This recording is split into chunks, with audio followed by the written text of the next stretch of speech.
നിങ്ങൾക്ക് എപ്പോഴെങ്കിലും തോന്നിയിട്ടുണ്ടോ ഒരു വ്യക്തിയുടെ ജീവിതം ഒരു രാജ്യത്തിൻ്റെ മുഴുവൻ തലവരെയും എങ്ങനെ മാറ്റിയെഴുതുന്നു എന്ന്? വളരെ കൗതുകമുള്ളൊരു കാര്യമാണത്. അതെ, കാരണം നമ്മൾ സാധാരണ ചരിത്രം വായിക്കുമ്പോൾ ഈ വലിയ വലിയ രാജവംശങ്ങളെക്കുറിച്ചോ അല്ലെങ്കിൽ തലമുറകളായി അധികാരം കൈമാറി വരുന്ന അതിസമ്പന്നരായ നേതാക്കളെക്കുറിച്ചോ ഒക്കെയാണല്ലോ കേൾക്കാറ്.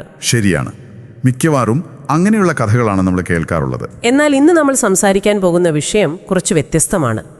ഉത്തരാഫ്രിക്കയിലെ ചുട്ടുപൊള്ളുന്ന മരുഭൂമിയിൽ ഒരു സാധാരണ ബെഡോയിൻ ടെൻറ്റിൽ ജനിച്ചു വളർന്ന ഒരു കുട്ടി, അതും ഒരു ജനന സർട്ടിഫിക്കറ്റ് പോലും ഇല്ലാതിരുന്ന ഒരു ദരിദ്ര ബാലൻ, തൻ്റെ 27-ാം വയസ്സിൽ ഒരു രാജ്യത്തിൻ്റെ മുഴുവൻ ഭരണാധികാരിയായി മാറിയ കഥ നിങ്ങളൊന്ന് സങ്കല്പിച്ചു നോക്കൂ. ശരിക്കും ഒരു സിനിമ പോലെ തോന്നിക്കുന്ന ജീവിതമാണത്. തീർച്ചയായും. അപ്പോൾ ഇന്നത്തെ ഈ ഡീപ്പ് ഡൈവിൽ നമ്മൾ വിശകലനം ചെയ്യുന്നത് ലിബിയ എന്ന ഉത്തരാഫ്രിക്കൻ രാജ്യത്തെക്കുറിച്ചും അവിടെ മുഅമ്മർ ഗദ്ദാഫിയുടെ ഭരണകാലത്ത് നടന്ന അതിശയകരമായ സാമൂഹിക സാമ്പത്തിക മാറ്റങ്ങളെക്കുറിച്ചുമാണ്. അതെ, നമ്മുടെ പക്കലുള്ള ചരിത്രരേഖകളും സ്രോതസ്സുകളും വെച്ച് തികച്ചും നിഷ്പക്ഷമായിട്ടാണ് നമ്മളിതിനെ നോക്കിക്കാണുന്നത്. കൃത്യമായി പറഞ്ഞാൽ യാതൊരുവിധ രാഷ്ട്രീയ പക്ഷപാതിത്വങ്ങളും ഇല്ലാതെ. ശരി, അപ്പം നമുക്കിതൊന്ന് വിശദമായി പരിശോധിക്കാം. എങ്ങനെയാണ് ഇത്രയും വലിയൊരു കുതിപ്പ് ഒരു സാധാരണക്കാരന് സാധ്യമായത്? ആ പശ്ചാത്തലം എന്തായിരുന്നു? ഈ മാറ്റങ്ങളുടെ എല്ലാം വേരുകൾ കിടക്കുന്നത് ശരിക്കും ആ വ്യക്തിയുടെ കുട്ടിക്കാലത്താണ്. 1942-ലോ 43-ലോ ആണ് ലിബിയയിലെ സിർത്ത് നഗരത്തിനടുത്തുള്ള ഒരു ചെറിയ ഗ്രാമത്തിൽ ഗദ്ദാഫി ജനിക്കുന്നത്. ജനനതീയതി പോലും ഇല്ല അല്ലേ? അതെ, ജനനത്തീയതി കൃത്യമായി രേഖപ്പെടുത്തിയിട്ടില്ല എന്നത് തന്നെ ആ കുടുംബം അനുഭവിച്ച ദാരിദ്ര്യത്തിൻ്റെ ഏറ്റവും വലിയ തെളിവാണ്. അന്ന് ലിബിയ ഇറ്റാലിയൻ അധിനിവേശത്തിന് കീഴിലായിരുന്നു. അദ്ദേഹത്തിൻ്റെ കുടുംബം ഒരു നാടോടി ഗോത്രത്തിൽപ്പെട്ടവരായിരുന്നു. അതായത് മരുഭൂമിയിൽ ആടുകളെയും ഒട്ടകങ്ങളെയും മേച്ചു നടന്നട. കൃത്യമായി പറഞ്ഞാൽ അതുതന്നെ. ആ കടുത്ത ദാരിദ്ര്യത്തിൽ നിന്നാണ് അദ്ദേഹം ഈ പറയുന്ന ഒരു വലിയ നേതാവായി വളർന്നു വന്നത്. നിങ്ങളൊന്ന് ആലോചിച്ചു നോക്കൂ, അത്രയും ദാരിദ്ര്യത്തിൽ നിന്ന് എങ്ങനെയാണ് അദ്ദേഹം ഇത്രയും ശക്തനായ ഒരു ഭരണാധികാരിയായി മാറിയത്? ഇതിന് പിന്നിൽ എന്തെങ്കിലും കൃത്യമായ കാരണങ്ങളുണ്ടായിരുന്നോ? തീർച്ചയായും ഉണ്ടായിരുന്നു. അദ്ദേഹത്തിൻ്റെ ലോകവീക്ഷണം രൂപപ്പെടുത്തിയത് തന്നെ ആ കുട്ടിക്കാലത്തെ വളരെ കൈപ്പേറിയ അനുഭവങ്ങളാണ്. തൻ്റെ മുത്തച്ഛനെ ഇറ്റാലിയൻ സൈന്യം കൊലപ്പെടുത്തിയെന്ന അറിവ് അദ്ദേഹത്തിൽ വലിയൊരു മാറ്റമുണ്ടാക്കി. ഓഹോ, സ്വന്തം മുത്തച്ഛനെ കൊലപ്പെടുത്തിയതാണല്ലേ? അതെ, വളരെ ചെറുപ്പത്തിൽ തന്നെ കടുത്ത സാമ്രാജ്യത്വ വിരുദ്ധ വികാരം അദ്ദേഹത്തിൽ കുത്തിവെക്കാൻ ഇത് കാരണമായി. സ്വന്തം മുത്തച്ഛനെ വിദേശ സൈന്യം കൊലപ്പെടുത്തുന്നത് അറിയുന്ന ഒരു കുട്ടിയുടെ മാനസികാവസ്ഥ ഒന്ന് ആലോചിച്ചു നോക്കൂ. ശരിക്കും ഭയാനകമായിരിക്കും അത്. ആ ദാരിദ്ര്യവും അപമാനവും ഒക്കെ ആകാം ഒരുപക്ഷെ ഇറ്റലിക്കാരോടും പാശ്ചാത്യരോടുമുള്ള കടുത്ത വെറുപ്പായി അദ്ദേഹത്തിൻ്റെ ഉള്ളിൽ വളർന്നത്. സ്കൂളിൽ വെച്ച് നഗരങ്ങളിലെ സമ്പന്നരായ കുട്ടികളിൽ നിന്ന് അദ്ദേഹത്തിന് വലിയ പരിഹാസങ്ങൾ നേരിടേണ്ടി വന്നിട്ടുണ്ട്. അപ്പോൾ ഈ അവഗണനയും പരിഹാസവും ഒക്കെയാണ് അദ്ദേഹത്തെ മാറ്റിമറിച്ചത്. അതെ, അവധി ദിവസങ്ങളിൽ 32 കിലോമീറ്ററോളം മരുഭൂമിയിലൂടെ നടന്നുപോയിരുന്ന കഷ്ടപ്പാടുകൾ അദ്ദേഹത്തെ വളരെ കഠിനമായ തീരുമാനങ്ങൾ എടുക്കാൻ പ്രാപ്തനാക്കി എന്ന് വേണം പറയാൻ. അപ്പോൾ ഇത് വെറുമൊരു ഭരണമാറ്റം എന്നതിലുപരി ഗദ്ദാഫിയെ സംബന്ധിച്ചിടത്തോളം അതൊരു വ്യക്തിപരമായ പോരാട്ടം കൂടിയായിരുന്നു അല്ലേ? കാരണം സ്രോതസ്സുകളിലേക്ക് നോക്കുമ്പോൾ 1969 സെപ്റ്റംബർ 1 ഇദ്രീസ് രാജാവിനെ പുറത്താക്കി അദ്ദേഹം അധികാരം പിടിച്ചെടുക്കുന്നത് നമ്മൾ കാണുന്നുണ്ട്. അതും വളരെ നാടകീയമായ ഒരു നീക്കമായിരുന്നു. അതെ, ആ വിപ്ലവം തികച്ചും രക്തരഹിതമായിരുന്നു എന്നതാണ് ഏറ്റവും വലിയ അത്ഭുതം. വെറും 70 ജൂനിയർ ഓഫീസർമാരെ വെച്ച് വെറും 2 മണിക്കൂർ കൊണ്ട് ഒരു രാജ്യത്തിന്റെ ഭരണം പിടിച്ചെടുക്കുക. രാജാവ് ചികിത്സക്കായി വിദേശത്ത് പോയ സമയം നോക്കിയായിരുന്നു ഈ നീക്കം. വളരെ കൃത്യമായ ആസൂത്രണം അതിനു പിന്നിലുണ്ടായിരുന്നു. ഇതിനുശേഷം അദ്ദേഹം ആ രാജ്യത്തിന്റെ സമ്പദ് വ്യവസ്ഥയെ മാറ്റിമറിച്ച രീതിയാണ് എന്നെ ഏറ്റവും അത്ഭുതപ്പെടുത്തുന്നത്. ഇതൊരു ലോട്ടറി അടിക്കുന്നതിന് തുല്യാണല്ലേ? പക്ഷേ ഇവിടെ ലോട്ടറി അടിച്ചാഴ് ബാങ്കിലെ നിയമങ്ങൾ മാറ്റി എഴുതിയെന്ന് മാത്രമല്ല, ആ ബാങ്ക് മുഴുവനായി സ്വന്തമാക്കുകയും ചെയ്തു. രാജ്യത്തെ സമ്പത്ത് ഒറ്റയടിക്ക് അദ്ദേഹത്തിന്റെ കൈകളിലേക്ക് വന്നത് എങ്ങനെയാണ്? ആ ലോട്ടറി ഉപമ വളരെ കൃത്യമാണ് കേട്ടോ. കാരണം അധികാരം ലഭിച്ച ഉടനെ അദ്ദേഹം ആദ്യം ചെയ്തത് രാജ്യത്തെ വിദേശാധിപത്യം പൂർണ്ണമായും അവസാനിപ്പിക്കുക എന്നതാണ്. അതായത് സൈനിക താവളങ്ങളൊക്കെ പൂട്ടിച്ചു അല്ലേ? അതെ, അതുവരെ ലിബിയയിൽ അമേരിക്കയുടെയും ബ്രിട്ടന്റെയും വലിയ സൈനിക താവളങ്ങൾ ഉണ്ടായിരുന്നു. ഗദ്ദാഫി അവരെ അവിടെ നിന്ന് പൂർണ്ണമായും ഒഴിപ്പിച്ചു.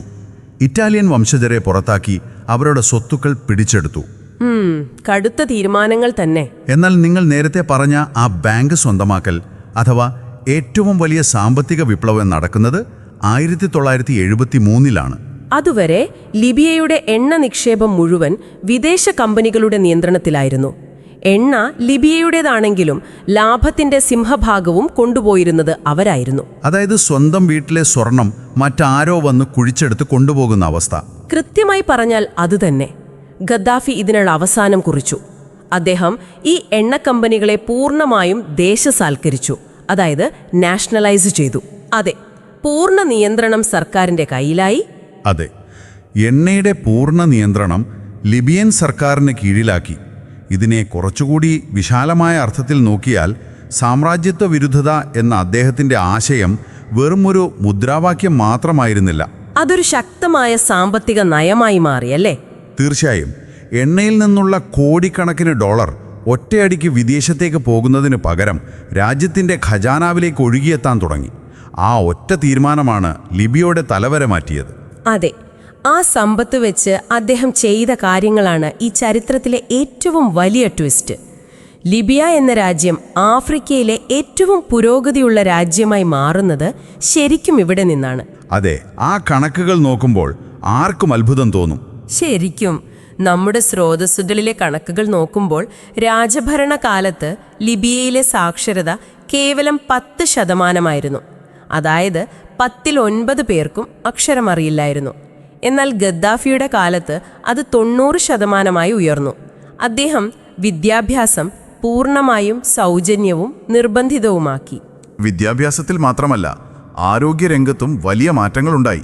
അതെ, 57 വർഷമായിരുന്ന ജനങ്ങളുടെ ആയുർദൈർഘ്യം 74.5 വർഷമായി കൂടി. പ്രതിശീർഷ വരുമാനം $30,000 സൗജന്യ ആരോഗ്യ സേവനങ്ങൾ, എല്ലാവർക്കും സൗജന്യ ഭവനം, വൈദ്യുതിക്കും ഭക്ഷണത്തിനും വൻ സബ്സിഡി. പക്ഷെ ഒരു മിനിറ്റ്, എനിക്കിവിടെ ഒരു ചെറിയ സംശയമുണ്ട്. എന്താണ് ആ സംശയം? ഈ വിവരങ്ങളിലൂടെ കടന്നു പോകുമ്പോൾ നിങ്ങളൊന്ന് ചിന്തിച്ചു നോക്കൂ. നിങ്ങളുടെ രാജ്യത്ത് വിദ്യാഭ്യാസം, മികച്ച ആരോഗ്യ സേവനങ്ങൾ, എല്ലാവർക്കും സ്വന്തമായി വീട്, വൈദ്യുതി, ഇതെല്ലാം സൗജന്യമായി ലഭിക്കുന്നുണ്ടെങ്കിൽ അതൊരു സ്വർഗമായിരിക്കില്ലേ? പുറമേ നോക്കുമ്പോൾ അങ്ങനെ തോന്നാം. ഇതൊക്കെ കേൾക്കുമ്പോൾ വളരെ നല്ലതാണല്ലോ എന്ന് തോന്നും. പക്ഷേ എണ്ണയിൽ നിന്ന് കിട്ടിയ പണം വെറുതെ ജനങ്ങൾക്ക് വിതരണം ചെയ്യുകയായിരുന്നോ? അതോ ഒരു കൃത്യമായ ദീർഘകാല സാമ്പത്തിക പദ്ധതി അവിടെ ഉണ്ടായിരുന്നോ? ഇത്രയൊക്കെ ഭൗതികമായ പുരോഗതി ഉണ്ടായിട്ടും എന്തുകൊണ്ടാണ് ഈ ഭരണകൂടം പിന്നീട് തകർന്നടിഞ്ഞത്? അതൊരു വളരെ കൃത്യമായ നിരീക്ഷണമാണ്. കൂടാതെ ഇതൊരു സുപ്രധാന ചോദ്യം ഉയർത്തുന്നുമുണ്ട്. നമ്മളീ പറഞ്ഞ സാമൂഹിക സൂചികകളിലെ വമ്പൻ കുതിച്ചുചാട്ടം ചരിത്രപരമായ ഒരു യാഥാർത്ഥ്യം തന്നെയാണ്. അതെ, അത് നിഷേധിക്കാനാവില്ല. ദരിദ്രനായ ഒരു ബെഡോയിൻ ബാലനായിരുന്ന ഗദ്ദാഫിക്ക് തൻ്റെ ജനതയുടെ അടിസ്ഥാന ആവശ്യങ്ങൾ എന്താണെന്ന് വളരെ നന്നായി അറിയാമായിരുന്നു. അതുകൊണ്ടാണ് അവർക്ക് വീടും വെള്ളവും വിദ്യാഭ്യാസവും അദ്ദേഹം നൽകിയത്. പണം വെറുതെ വിതരണം ചെയ്യുകയായിരുന്നില്ല, മറിച്ച് അടിസ്ഥാന സൗകര്യങ്ങൾ വികസിപ്പിക്കുകയാണ് അദ്ദേഹം ചെയ്തത്. ആ സ്കൂളുകളും ആശുപത്രികളും ഒക്കെ പണിതു. അതെ, പക്ഷേ ഭൗതികമായ പുരോഗതി മാത്രം ഒരു സമൂഹത്തിന് പര്യാപ്തമല്ല എന്ന വസ്തുതയിലേക്കാണ് ശരിക്കും ഈ ചരിത്രം വിരൽ ചൂണ്ടുന്നത്. ജനങ്ങൾക്ക് ഈ അടിസ്ഥാന സൗകര്യങ്ങൾ നൽകിയതിന് പകരമായി ഭരണകൂടം എടുത്തത് വലിയൊരു വിലയാണ്.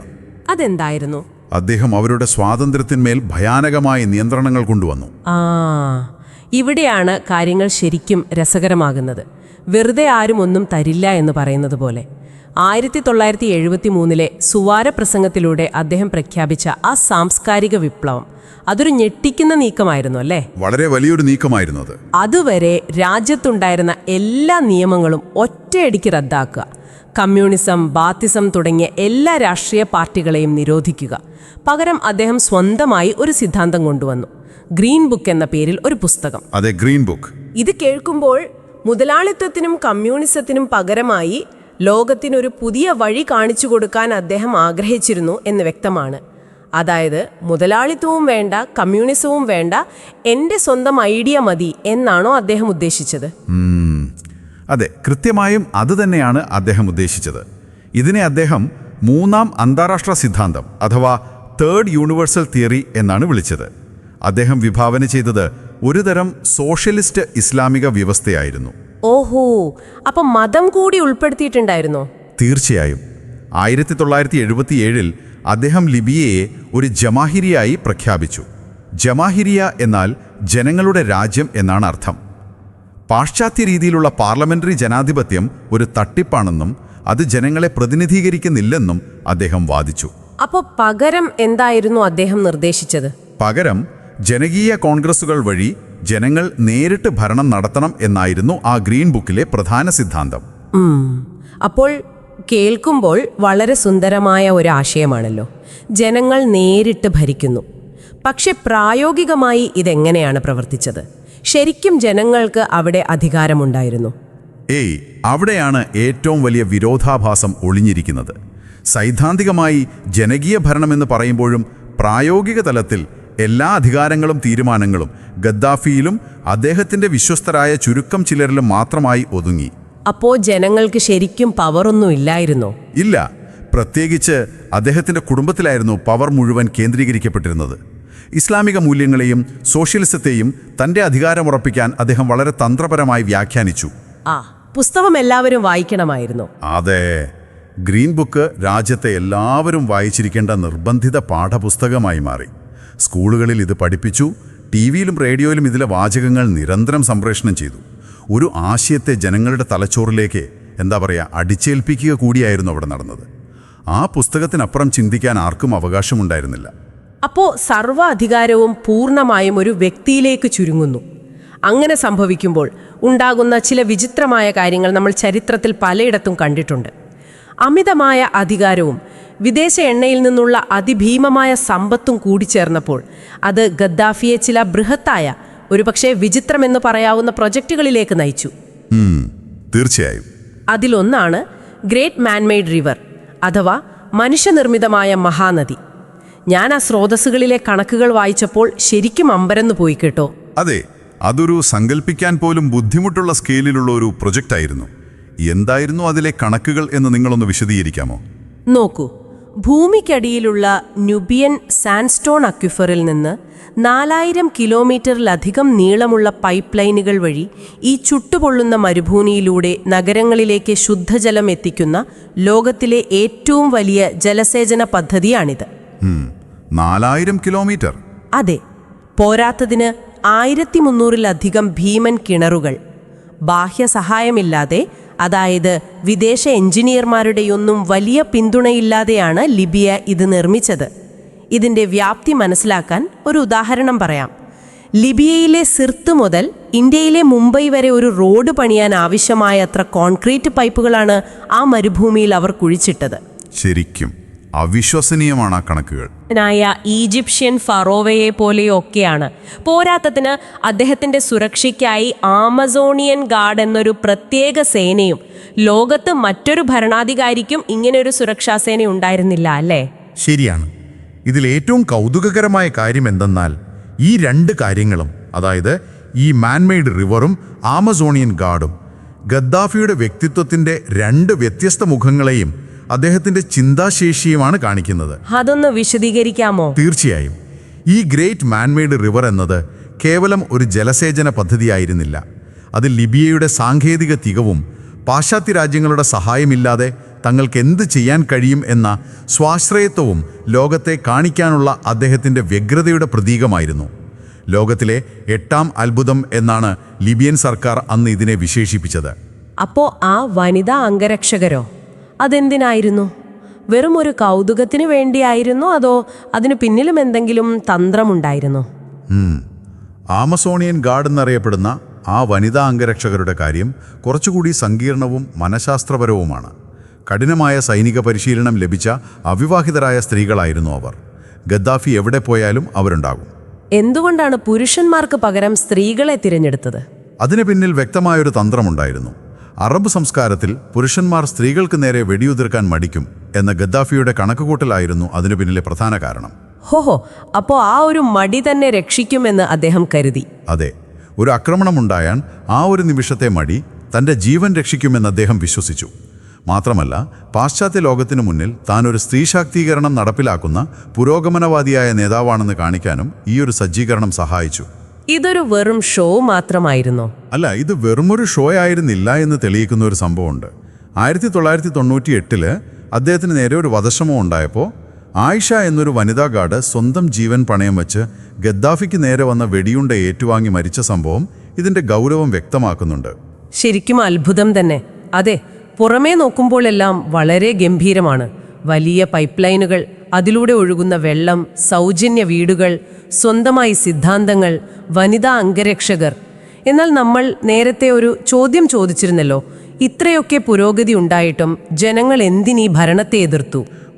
അതാണ് ഏറ്റവും പ്രധാനപ്പെട്ട ഭാഗം. അതെ, അവിടെയാണ് ഈ പുരോഗതിയുടെ മറവിലെ ഇരുണ്ട വശം നമ്മൾ പോസ്റ്റ്മോർട്ടം ചെയ്യേണ്ടത്. പുറമേ കാണുന്ന സാമ്പത്തിക പുരോഗതിക്കുള്ളിൽ ജനങ്ങൾ നൽകേണ്ടി വന്ന ഭയാനകമായ വില എന്തായിരുന്നു? സ്രോതസ്സുകളിലെ വിവരങ്ങൾ പറയുന്നത് ലിബിയൻ ജനസംഖ്യയുടെ 10 മുതൽ 20% വരെ ആളുകൾ സർക്കാരിൻ്റെ രഹസ്യാന്വേഷണ പ്രവർത്തനങ്ങളിൽ അഥവാ ചാരപ്പണിയിൽ ഏർപ്പെട്ടിരുന്നു എന്നാണ്. ശരിക്കും ഭയപ്പെടുത്തുന്നൊരു കണക്കാണത്. അതെ, ഈ വിവരങ്ങൾ കേൾക്കുന്ന നിങ്ങളൊന്ന് ചിന്തിച്ചു നോക്കൂ. നിങ്ങൾക്ക് ചുറ്റുമുള്ള 10-20% ആളുകൾ, ഒരുപക്ഷെ അത് നിങ്ങളുടെ അടുത്ത സുഹൃത്തുക്കളോ അയൽക്കാരോ ആകാം. അവർ നിങ്ങളെ രഹസ്യമായി നിരീക്ഷിക്കുന്നുണ്ടെങ്കിൽ, നിങ്ങൾ പറയുന്ന ഓരോ വാക്കും സർക്കാരിന് റിപ്പോർട്ട് ചെയ്യപ്പെടുന്നുണ്ടെങ്കിൽ ആ ജീവിതം എത്ര ഭയാനകമായിരിക്കും. ഒരു ചായക്കടയിലിരുന്ന് റൊട്ടിയുടെ വില കൂടിയതിനെക്കുറിച്ച് സംസാരിച്ചാൽ പോലും പിറ്റേന്ന് നിങ്ങളെ കാണാതായേക്കാം. എങ്ങനെയാണ് ഗദ്ദാഫി ഇത് സാധിച്ചെടുത്തത്? ആളുകൾ പണം മോഹിച്ചാണോ അതോ ഭയം കൊണ്ടാണോ പരസ്പരം ഒട്ടിക്കൊടുത്തത്? രണ്ടുമുണ്ടായിരുന്നു എന്നതാണ് സത്യം. ഭരണകൂടം ജനങ്ങൾക്കിടയിൽ ഒരുതരം പാരനോയ, അതായത് അമിതമായ സംശയവും ഭയവും ബോധപൂർവം സൃഷ്ടിച്ചെടുത്തു. റെവല്യൂഷണറി കമ്മിറ്റികൾ എന്ന പേരിൽ പ്രാദേശിക തലത്തിൽ സംഘങ്ങൾ രൂപീകരിച്ചു. ഈ കമ്മിറ്റികളുടെ ജോലി എന്തായിരുന്നു? ഉണ്ടായിരുന്നിട്ടും രാഷ്ട്രീയ സ്വാതന്ത്ര്യമില്ലാത്തത് ഒരു സമൂഹത്തെ എങ്ങനെ ശ്വാസം മുട്ടിക്കുമെന്നതിൻ്റെ ഏറ്റവും വലിയ ഉദാഹരണമാണ് ഈ കാലഘട്ടത്തിലെ ലിബിയ. ആരും സർക്കാരിനെതിരെ ശബ്ദിക്കാൻ പാടില്ല. അതെ, ഭരണകൂടത്തിനെതിരെ ശബ്ദിക്കുന്നവരെ അല്ലെങ്കിൽ ഒന്ന് സംശയം പ്രകടിപ്പിക്കുന്നവരെ പോലും ഉരുക്കുമുഷ്ടി ഉപയോഗിച്ചാണ് അദ്ദേഹം അടിച്ചമർത്തിയത്. ഇതിൽ അബു സലീം ജയിലിലെ സംഭവം വളരെ ഭയാനകമായിരുന്നു അല്ലേ? അതെ, അത് കേവലം അടിച്ചമർത്തലായിരുന്നില്ല, അതൊരു കൂട്ടക്കുരുതിയായിരുന്നു. 1996 ട്രിപ്പോളിയിലെ അബു സലീം ജയിലിൽ നടന്ന ആ സംഭവം ഗദ്ദാഫിയുടെ ക്രൂരതയുടെ മുഖം തുറന്നു കാട്ടുന്നതാണ്. എന്താണ് അവിടെ യഥാർത്ഥത്തിൽ സംഭവിച്ചത്? ജയിലിലെ മോശം സാഹചര്യങ്ങൾക്കെതിരെ തടവുകാർ പ്രതികരിച്ചു. ആ പ്രതികരണത്തെ തുടർന്ന് ഒരു കലാപമുണ്ടായപ്പോൾ ഏകദേശം 1200ഓളം തടവുകാരെയാണ് സൈന്യം നിർദ്ദയം വെടിവെച്ചു കൊന്നത്. വർഷങ്ങളോളം ഈ വിവരം പുറം ലോകം അറിഞ്ഞതുപോലുമില്ല. 1200 പേർ! അവിശ്വസനീയമാണ്. അതെ, രാജ്യത്തിന് പുറത്തുപോയി ജീവിക്കുന്ന വിമതരെ പോലും അദ്ദേഹം വെറുതെ വിട്ടില്ല. അവരെ കൊല്ലാൻ അദ്ദേഹം വിദേശത്തേക്ക് ഹിറ്റ് സ്ക്വാഡുകളെ അയച്ചിരുന്നു. മനുഷ്യാവകാശ ലംഘനങ്ങളുടെ ഒരു പരമ്പര തന്നെ അവിടെ നടന്നു. ഭക്ഷണം, പാർപ്പിടം എന്നിവ നൽകിയാൽ ജനങ്ങൾ സ്വാതന്ത്ര്യത്തെക്കുറിച്ച് മറന്നുകൊള്ളും എന്ന അദ്ദേഹത്തിൻ്റെ ചിന്താഗതിയിലെ വലിയൊരു പിഴവായിരുന്നു അത്. അതെ, സ്വാതന്ത്ര്യം എന്നുള്ളത് മനുഷ്യന്റെ ഒരു അടിസ്ഥാന ആവശ്യമാണല്ലോ. തീർച്ചയായും. ഈ അടിച്ചമർത്തലുകളും അഭിപ്രായ സ്വാതന്ത്ര്യ നിഷേധവും പതിറ്റാണ്ടുകളായി ജനങ്ങളുടെ ഉള്ളിൽ അമർഷമായി പുകഞ്ഞുകൊണ്ടിരിക്കുകയായിരുന്നു. പുറമേ ശാന്തമെന്ന് തോന്നിച്ചെങ്കിലും ഉള്ളിൽ അതൊരു അഗ്നിപർവ്വതമായിരുന്നു. ആ അഗ്നിപർവ്വതം ഒടുവിൽ പൊട്ടിത്തെറിച്ചത് 2011 അറബ് വസന്തത്തിലാണല്ലേ? തൊട്ടടുത്ത രാജ്യങ്ങളായ ട്യൂണീഷ്യയിലും ഈജിപ്തിലും നടന്ന വിപ്ലവങ്ങൾ ലിബിയൻ ജനതയ്ക്കും തങ്ങളുടെ സ്വാതന്ത്ര്യത്തിനു വേണ്ടി പോരാടാൻ ഒരു വലിയ പ്രചോദനമായി. അതെ, അതൊരു വലിയ വഴിത്തിരിവായിരുന്നു. ഫെബ്രുവരി 15 ബെൻഗാസി നഗരത്തിൽ ആരംഭിച്ച ആ പ്രതിഷേധം അതിവേഗം ഒരു വലിയ ആഭ്യന്തര യുദ്ധത്തിലേക്കാണ് രാജ്യത്തെ നയിച്ചത്. സ്വന്തം ജനത തനിക്കെതിരെ തിരിഞ്ഞപ്പോൾ അദ്ദേഹം എങ്ങനെയാണ് അതിനോട് പ്രതികരിച്ചത്? വളരെ ക്രൂരമായിട്ടാണ് അദ്ദേഹം പ്രതികരിച്ചത്. പ്രതിഷേധങ്ങളെ സംവാദത്തിലൂടെ പരിഹരിക്കുന്നതിന് പകരം സൈനിക ശക്തി ഉപയോഗിച്ച് സ്വന്തം ജനതയ്ക്ക് നേരെ ടാങ്കുകളും വിമാനങ്ങളും ഉപയോഗിച്ച് അടിച്ചമർത്താനാണ് ഗദ്ദാഫി ശ്രമിച്ചത്. അവിടെയാണ് നാറ്റോ ഇടപെടുന്നതല്ലേ? അതെ, ഇതോടെയാണ് നാറ്റോ സൈന്യം വിമതർക്ക് പിന്തുണയുമായി രംഗത്തെത്തുന്നത്. ഇവിടെ നമ്മൾ മനസ്സിലാക്കേണ്ട ഒരു കാര്യമുണ്ട്. അന്താരാഷ്ട്ര തലത്തിൽ അദ്ദേഹത്തിന് ഒട്ടേറെ ശത്രുക്കളുണ്ടായിരുന്നു. അമേരിക്ക പോലെയുള്ള രാജ്യങ്ങൾ കർബി വിമാന ബോംബാക്രമണം പോലെയുള്ള തീവ്രവാദ സംഭവങ്ങൾക്ക് ലിബിയ സാമ്പത്തിക സഹായം നൽകിയിരുന്നു എന്നത് പാശ്ചാത്യ രാജ്യങ്ങളെ അദ്ദേഹത്തിൻ്റെ ബദ്ധശത്രുക്കളാക്കി മാറ്റിയിരുന്നു. അതിനാൽ ജനകീയ പ്രക്ഷോഭം പൊട്ടിപ്പുറപ്പെട്ടപ്പോൾ UN അനുമതിയോടെ നാറ്റോ വ്യോമാക്രമണങ്ങൾ ആരംഭിച്ചു. അപ്പോ രണ്ട് ഭാഗത്തു നിന്നും ആക്രമണം നേരിടേണ്ടി വന്നു. അതെ, ജനങ്ങളുടെ പ്രതിഷേധവും നാറ്റോയുടെ ബോംബിങ്ങും കൂടി വന്നതോടെ ഗദ്ദാഫിയുടെ സൈനിക പ്രതിരോധം പൂർണ്ണമായും തകർന്നു. ആഗസ്റ്റ് മാസത്തിൽ തലസ്ഥാനമായ ട്രിപ്പോളി വിമതർ പിടിച്ചെടുത്തു. ഒടുവിൽ താൻ ജനിച്ചു വളർന്ന, ലോകോത്തര സൗകര്യങ്ങൾ ചെയ്തു കൊടുത്ത സിർത്ത് നഗരത്തിലേക്ക് തന്നെ അദ്ദേഹത്തിന് പ്രാണരക്ഷാർത്ഥം ഒളിവിൽ പോകേണ്ടി വന്നു. അവിടെയാണ് ഈ ചരിത്രത്തിൻ്റെ ഏറ്റവും ദാരുണമായ, ഒരുപക്ഷെ കാവ്യനീതിയെന്ന് പറയാവുന്ന അവസാന അധ്യായം സംഭവിക്കുന്നത്. 2011 ഒക്ടോബർ 20 സിർത്തിൽ വെച്ച് അദ്ദേഹത്തിൻ്റെ വാഹനവ്യൂഹം നാറ്റോയുടെ വ്യോമാക്രമണത്തിൽ തകർക്കപ്പെടുന്നു. അതെ, ലോകത്തെ വിറപ്പിച്ച 42 വർഷം ഒരു രാജ്യത്തെ തൻ്റെ വിരൽത്തുമ്പിൽ നിർത്തിയ, കോടിക്കണക്കിന് ഡോളറുകളുടെ എണ്ണ സമ്പത്ത് നിയന്ത്രിച്ച ആ മനുഷ്യൻ അവസാന നിമിഷം തൻ്റെ ജീവൻ രക്ഷിക്കാൻ ഒരു ഡ്രെയിനേജ് പൈപ്പിൽ അഭയം തേടുന്നു. അവിടെ വെച്ച് വിമതർ, അതായത് അദ്ദേഹം ഭരിച്ചിരുന്ന അതേ നാട്ടിലെ സാധാരണ ജനങ്ങൾ അദ്ദേഹത്തെ പിടികൂടുകയും ക്രൂരമായി കൊലപ്പെടുത്തുകയും ചെയ്തു. ഇത് ചരിത്രത്തിലെ വലിയ വൈരുദ്ധ്യമാണ്. ശരിക്കും ഒരു വലിയ പാരഡോക്സ് ആണിത്. കൊടിയ ദാരിദ്ര്യത്തിൽ നിന്ന് വന്ന് സാമ്പത്തികമായി ഒരു രാജ്യത്തെ ഉന്നതിയിലെത്തിച്ചിട്ടും സ്വന്തം ജനതയുടെ വിപ്ലവത്തിനു മുന്നിൽ അടിയറവ് പറയേണ്ടി വന്ന ഒരു ഭരണാധികാരി. കൃത്യമായി പറഞ്ഞാൽ അതൊരു ദുരന്ത പരിവസായിയായ ചരിത്രമാണ്. വിദ്യാഭ്യാസവും ആരോഗ്യവും നൽകി ഒരു ജനതയെ അദ്ദേഹം സാമ്പത്തികമായി ശാക്തീകരിച്ചു. എന്നാൽ അതേ ജനത തങ്ങൾക്ക് നിഷേധിക്കപ്പെട്ട അവകാശങ്ങൾക്കായി, പ്രത്യേകിച്ചും അഭിപ്രായ സ്വാതന്ത്ര്യത്തിനായി തിരിഞ്ഞടിക്കുന്ന കാഴ്ചയാണ് നമ്മൾ കണ്ടത്. അടിസ്ഥാന സൗകര്യങ്ങൾ മാത്രം പോരാ എന്ന് തെളിയിക്കുന്ന സംഭവം. അതെ, ഗദ്ദാഫിയുടെ ആദ്യകാല നയങ്ങൾ ലിബിയയെ മാറ്റിമറിച്ചു എന്നത്, അവർക്ക് അടിസ്ഥാന സൗകര്യങ്ങൾ നൽകി എന്നത് തർക്കമില്ലാത്ത വസ്തുതയാണ്. എന്നാൽ അധികാരത്തോടുള്ള അന്ധമായ ആവേശവും വിമർശനങ്ങളോടുള്ള അസഹിഷ്ണുതയും ജനങ്ങളെ ഒരു യന്ത്രം പോലെ നിയന്ത്രിക്കാമെന്ന ചിന്തയും അദ്ദേഹത്തെ ക്രൂരനായ ഒരു ഏകാധിപതിയാക്കി മാറ്റി. ഗദ്ദാഫിയുടെ അന്ത്യത്തിന് ശേഷം ഇന്നും ലിബിയ സുസ്ഥിരമായ ഒരു ഭരണത്തിനായി, സമാധാനത്തിനായി ബുദ്ധിമുട്ടുകയാണ് എന്നതും ഈ ചരിത്രത്തിൻ്റെ ദാരുണമായ ബാക്കി പത്രമാണ്. അപ്പോൾ ഈ സ്രോതസ്സുകളിലൂടെ നമ്മൾ ആഴത്തിൽ കടന്നു പോകുമ്പോൾ ഒരു സുപ്രധാന ചോദ്യം ബാക്കിയാകുന്നു. ഒരു രാജ്യത്തെ ജനങ്ങൾക്ക് മികച്ച അടിസ്ഥാന സൗകര്യങ്ങളും സാമ്പത്തിക ഭദ്രതയും മാത്രം നൽകിയാൽ അവരെ എക്കാലത്തേക്കും സന്തോഷത്തോടെയും സമാധാനത്തോടെയും നിലനിർത്താനാകുമോ? അതോ സ്വതന്ത്രമായി ചിന്തിക്കാനും ചോദ്യങ്ങൾ ചോദിക്കാനും സ്വന്തം ജീവിതത്തിൽ തീരുമാനങ്ങൾ എടുക്കാനുമുള്ള മനുഷ്യൻ്റെ ഏറ്റവും അടിസ്ഥാനപരമായ ആവശ്യത്തിനു മുന്നിൽ ഈ കോൺക്രീറ്റ് അത്ഭുതങ്ങൾക്കും എണ്ണപ്പണത്തിനും സൗജന്യങ്ങൾക്കും യാതൊരു വിലയുമില്ലേ? ഇതൊരു വലിയ ചോദ്യം തന്നെയാണ്.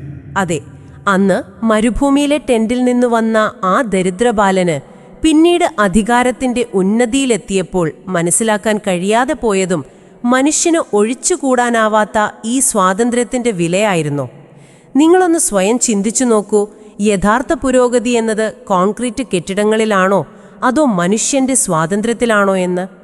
ഈ ചിന്തയോടുകൂടി നമുക്ക് ഈ ഡീപ്പ് ഡൈവ് ഇവിടെ അവസാനിപ്പിക്കാം. കേട്ടിരുന്ന എല്ലാവർക്കും നന്ദി.